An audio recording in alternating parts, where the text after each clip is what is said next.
Welcome to the show that takes up no more than 5 minutes of your time, but could help you gain massive real estate knowledge. It's 5 Minutes in Real Estate with best-selling author Shane Willis.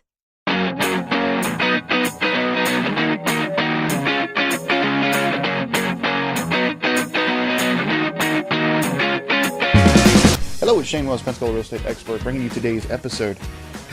Well, it is Wednesday, May 30th. May 30th, 2018. I got finished doing the workout, done some of the other stuff that I normally do as part of my morning routine. Jiu-jitsu kicked my ass this morning, but part of that other morning routine that I do is I try and sit down and read the Wall Street Journal, or at least hit the highlights. I remember Kramer from Mad Money on CNBC.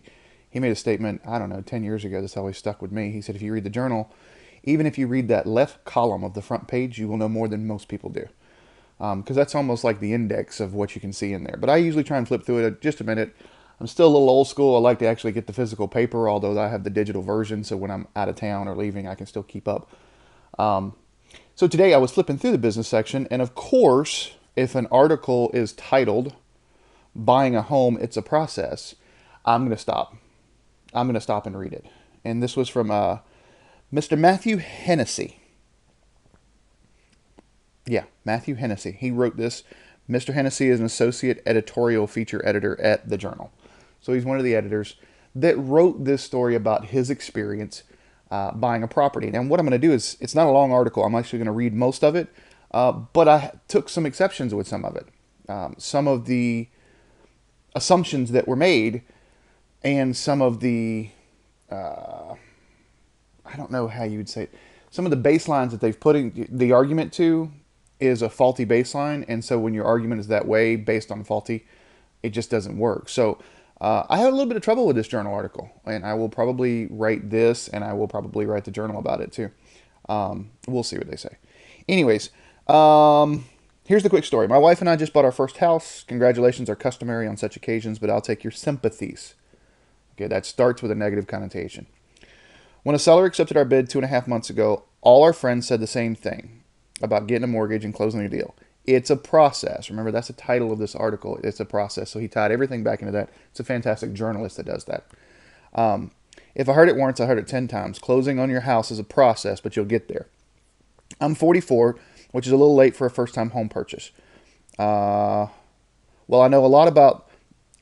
know a little bit about a lot of things. The only process I'm really comfortable with is the editing process. Well, that makes sense. Still, people buy homes every day all over, so how bad could it be? We trusted our broker, the brother of a friend, to steer us. He handled the search and got us exactly what I thought was to the finish line, the accepted offer. But that was only the start line. Now, that part I can agree with, Mr. Hennessy. That absolutely I can agree with. That is the start line. But you should have known what the process was coming in. Well, let's continue. Maybe this is just a good article for readers. The inspections came next. It took a week to arrange and once complete, revealed nothing of grave concern. The financial examination, our credit is decent. I have a good job. We scraped together the cash, the down payment. Everything's verifiable, was verified, so we got the green light. How's it going with the house, my friends asked. The process is going smoothly, I replied. So everything seems fine here. Up to here, everything seems good. After the mortgage approval came the appraisal, which is the lender's version of the inspection. Our bank looked at the house and decided it was worth exactly what we had agreed to pay for it. But our first offer had been rejected. Had it been accepted, would the appraisal have come in lower too? How could this be? Is this the same house? Okay, well, there's one exception that I start to take there. When you start to talk about an appraisal, the first thing an appraiser has to do when they're coming up with the value of a property is they have to know what a willing seller is willing to sell it for and a willing buyer is willing to pay for it. If your offer would have come in, your initial offer, which was lower, could it have possibly came in at the same value that you have it now? Yes. Could it have came in lower? Yes. Why? Because that was the point that the willing seller was willing to pay for it, and you as the buyer were willing to pay for it. Or excuse me, the willing seller was willing to let it go for, and you as the buyer was willing to pay for it. So, yeah, that can fluctuate some based on that contract. It's different when you refinance because there is no contract. So now that part of the equation, the appraisal gets taken out. But on a purchase, that is why. So, I know it's a process, but there's a mathematical reason behind it. Somebody should have explained that to you. I asked our broker if all appraisals hit the mark this way. His eyes twinkled as he smiled, and it said it's part of the process. Again, that just has to be storytelling from the journal standpoint. As an editor, that should not have been the case. That should have been explained just the way I explained it a minute ago. So we had thought that getting a mortgage would be difficult. Now, for the first time, it occurred to me that maybe the bank would lend us money no matter what the process turned up. Next came the title search to make sure the seller really owned the house. We signed some disclosure forms. Turns out our broker and our lawyer both own a piece of the title company. So then he wrote, the process thickens. Now, I'm assuming that part of those disclosure forms that you signed was affiliated business arrangements. I cannot speak in what states you're bought in, Mr. Hennessy. I don't know. All I can do is speak Florida. But Florida says that it doesn't matter. I can own a piece of a title company. I have in the past. As the mortgage, I actually owned a mortgage company and I owned a part of a title company. But that was an affiliated business arrangement that needed to disclose that to you. Now, it also should have said, and again, I can speak for Florida, that you had the right to shop other places. You did not have to use theirs. So did you? Or are we just making accusations that a plot thickens and there's a behind the scenes going on when in actuality it wasn't? It was just the broker and the lawyer being in a separate business as well. That's affiliated. That's completely legal and understandable. And if you could find a better deal somewhere else, you could have. But we move on. The title search was fine, but our lawyer worried that there was no recent survey on the property. So we had to spend another $800 in 10 days on a new one that also turned up no problem. Again, I don't know what state this gentleman bought in. So I can't vouch for what their rules are. I do know Florida. Florida, if you ask the lender, they will tell you that a survey is not required to close a loan. But, and I'm not going to say all, 99% of them, will ask the attorney or the title company for what's called a Florida Form 9 with no survey exception. So it's part of a title work that will not have the survey exception on it. So in essence, they're telling the title company, we want you to sign off or take the risk if there's not a survey. The title companies and the attorneys aren't going to do that. So they require, in order to be able to comply with the lender's request for the Florida Form 9 as part of their title work with no survey exceptions, they require a survey. So a roundabout way the lender does require this.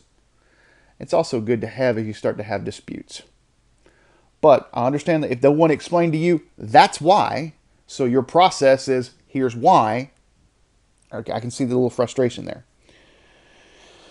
So we started to worry we might be getting ripped off a little. Everyone told us don't question the process. So I just explained why the survey was there. We've talked about why the appraisal was there. We've talked about why the title companies are there. Time came in for closing in our lawyer's conference room. The process got weird when everyone started talking at once. Our lawyer spoke to us and only us. The sellers spoke only to them. The real estate agents gossiped with each other.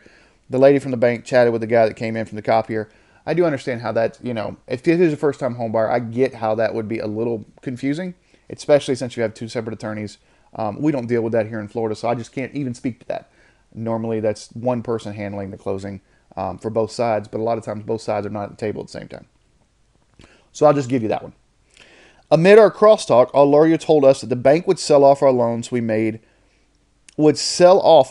before we made our first payment. This assumption right here that Mr. Hennessy wrote said, isn't that what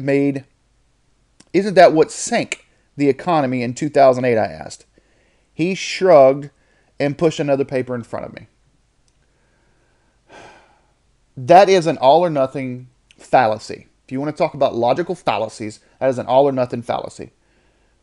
Do we still sell loans all day long? Yes. I have 4 lender friends of mine that write all kinds of loans. Once they build up a certain pool, the bigger ones, your Chase, your Bank of America, your Deutsche, they're going to buy that pool. They're just not going to buy it at $150 or $250 or $400,000 a pop. They want 100 loans in there, and they want it to be $40 million.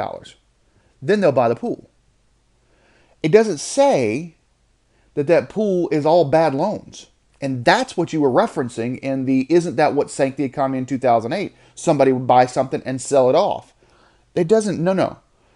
That was different type loans. Even the good type loans, which is what you said you have, are sold off. Even the big ones will sell them off every once in a while. They just sell pools of loans off to free up capital to move on to something else. If you know anything about mortgages, there is, it's kind of funny, when I was trained in a rule, what they call the rule of 50-25. The rule of 50-25 said that after you spend half of the time on a 30-year mortgage, so 50. Once you've paid for 15 years on a 30-year mortgage, you've paid for 50% of the time, you've only paid 25% off the loan. All the interest is pushed to the front. So a lot of times banks will start to sell loans after that 15-year mark because they're getting less and less interest. They would rather free up the capital to go make another loan. So an all or nothing logical fallacy saying that's how the economy sank was that banks sold loans is wrong. And I take exception with that.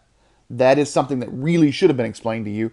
But I understand the lawyer shrugging his shoulders and saying it's a process, helps with the article. I just take exception to the premise. So we got back to the article.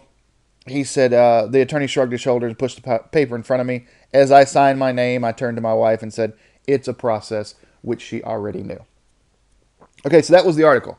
Obviously, I got a little fired up about the article. And it wasn't just that it wasn't a good article. I'm not digging on Mr. Hennessy about his writing style. I like the way he tied it all together. As, you know, he's obviously a journalist. He's obviously an editor. I get that.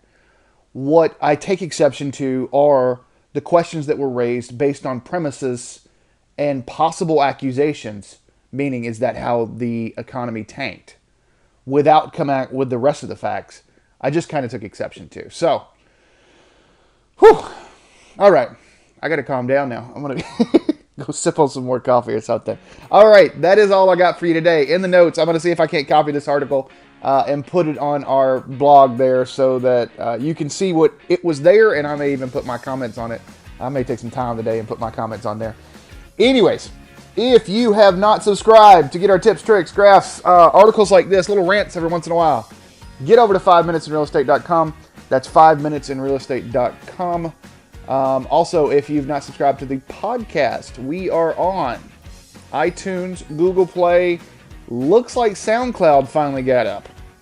Spotify will be up next month. I've been assured that they will be up and running. We've already got all our content up there. They're just kind of waiting because they're processing other podcasts through. So we'll get on there as well. But we are definitely on iTunes. We're on Android, the Android app. Yep, go find it. I usually just search Minutes Real Estate. You can find me there.